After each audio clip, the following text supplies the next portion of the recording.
தமிழன் படத்தின் கிளைமேக்ஸில் வழக்கறிஞர் சூர்யாவால் பாதிக்கப்பட்ட ஊழல்வாதிகள் ஒன்றாக கரம் கோத்து விடுவார்கள். தங்களுக்கு ஏவல் வேலை செய்யும் காவல் அதிகாரியை அனுப்பி சூர்யாவை அடித்து உதைத்து துன்புறுத்தி அவரை நாட்டின் பாதுகாப்புக்கு எதிரானவராக குற்றம் சுமத்தி நீதிமன்றத்தில் ஆஜர்படுத்துவார்கள். அப்போது நீதிபதி, மிஸ்டர் சூர்யா, தீவிரவாதிகளை உருவாக்கினீங்க என்று தமிழ்நாடு காவல்துறை உங்கள் மீது குற்றம் சுமத்தி இருக்காங்க, இதுக்கு உங்கள் பதில் என்ன என்று கேட்பார். இந்த காட்சியில் சூர்யாவாக குற்றவாளி கூண்டில் நின்று விஜய் 10 பக்க வசனம் பேச வேண்டும். நான் வசன பேப்பரை கொடுத்து இதை கட் பண்ணி எடுத்துக்கோ என்றேன். அதுக்கு அவசியம் இருக்காது, நீங்கள் ஒரே டேக்கில் எடுத்துக்கோங்க என்றார். என்னிடம் இருந்து வசன பேப்பரை வாங்கிய 15வது நிமிடம் நான் ரெடி என்றார். என்னடா இது, இந்த 15 நிமிஷத்தில் இந்த வசனத்தை ஒரு தடவை தான் படிச்சிருக்க முடியும், அதுக்குள்ளே மைண்டில் நிறுத்தி விட்டாரா என்ன என்று நினைத்தேன். அவர் சொன்னபடியே ஒரே டேக்கில் நான் எதிர்பார்த்த மாடுலேஷனில் அந்த வசனத்தின் முக்கியத்துவம் குறையாமல் ஒரு வார்த்தையை கூட மாற்றாமல் பேசி முடித்தார். அவர் ஒரே டேக்கில் பேசியதில் நீதிபதி, மக்கள், வக்கீல்கள் ஆகியோரின் ரியாக்ஷன்களை இடையிடையே காட்ட வேண்டுமே, அதற்கான ஷாட்களை போட வேண்டுமே என்று கட் செய்து பயன்படுத்தினேன். இவ்வளவு நீண்ட வசன காட்சிக்கு நினைவில் வைத்து சரியான ஆர்டரில் பேசும் ஃபோட்டோ மெமரி அவருக்கு இயற்கையாக அமைந்த வரம் என்று அப்போது தெரிந்து கொண்டேன்.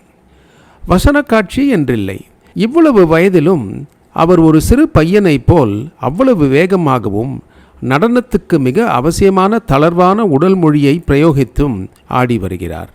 சண்டை காட்சிகள், நகைச்சுவை காட்சிகள், சென்டிமெண்ட் காட்சிகள் என எதுவாக இருந்தாலும் அவர் அதில் முழு ஈடுபாட்டை காட்டிவிடுவார். தமிழன் படத்துக்கு கதாநாயகி தேடிக்கொண்டிருந்த சமயத்தில் எஸ்ஏசி சார் அழைத்து, மிஸ் வேர்ல்டாக வெற்றி பெற்றிருக்கும் பிரியங்கா சோப்ரா தென்னிந்திய சாயலில் இருக்கிறார், அவருக்கு கதாநாயகியாக நடிக்க விருப்பம் இருக்கிறதா என்று கேட்டு பாருங்களேன் என்றார். அவர் கொடுத்த லீட் உதவியது. விஜய் என்றதும் பிரியங்கா சோப்ரா உடனே ஒப்புக்கொண்டார். ஆனால் எனக்கு ஆங்கிலம் தெரியாது. அதனால் விஜய் தான் அந்த படம் முழுவதும் ஆங்கிலம் தெரிந்த ஒரு உதவி இயக்குனர் போலவே எனக்கு உதவி செய்தார். அதில் நம் அண்ணனுக்கு செய்கிறோம் என்கிற அக்கறை அவருக்கு இருந்தது. தமிழன் படத்தில் பிரியங்கா சோப்ரா மட்டுமல்ல, இசையமைப்பாளராக டி. இமான், ஒளிப்பதிவாளராக ஏகாம்பரம், நடன இயக்குனராக தினேஷ் என பலரை அறிமுகம் செய்தேன். தமிழன் படத்துக்கு இமான் இசையமைக்கும் போது அவருக்கு 19 வயது. ஒரு சூழலை சொல்லி டியூன் கேட்டால் பல சாய்ஸ்கள் கொடுப்பார். எந்த ஒரு டியூனையும் ரிஜெக்ட் செய்ய முடியாது. ஒவ்வொன்றும் அவ்வளவு பொருத்தமாகவும் கவரும் விதமாகவும் இருக்கும்.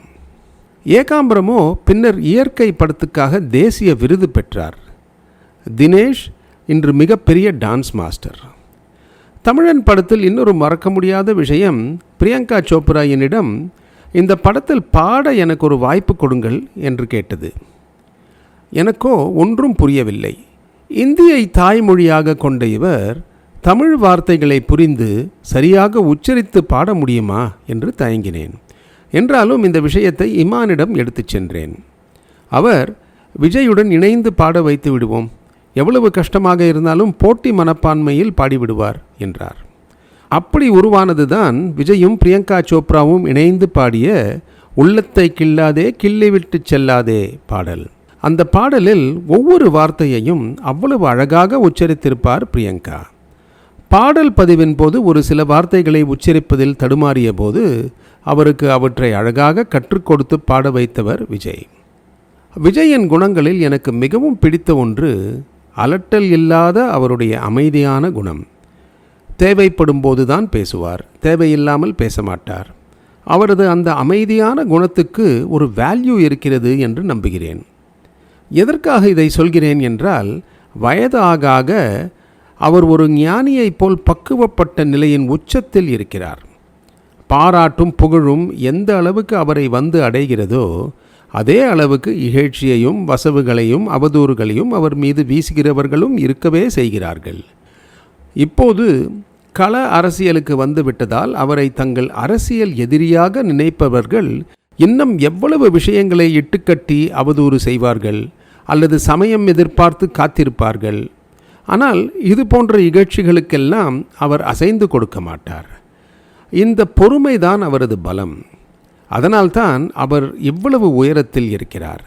அவர் இதுவரை நதியாக ஓடிக்கொண்டிருந்தார். ஆனால் இப்போது அவர் கடல் போல் ஆகிவிட்டார்.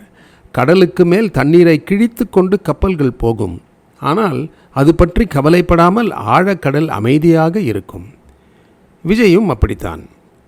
விஜயிடம் இருக்கும் தலைமை பண்பை பார்த்தே தமிழன் என்று படத்துக்கு தலைப்பு வைத்தேன்.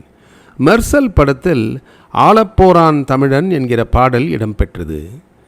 அவர் தமிழ்நாட்டின் சிறந்த ஆட்சியாளர்களில் ஒருவராக வருவார் என்கிற நம்பிக்கை எனக்கு இருக்கிறது.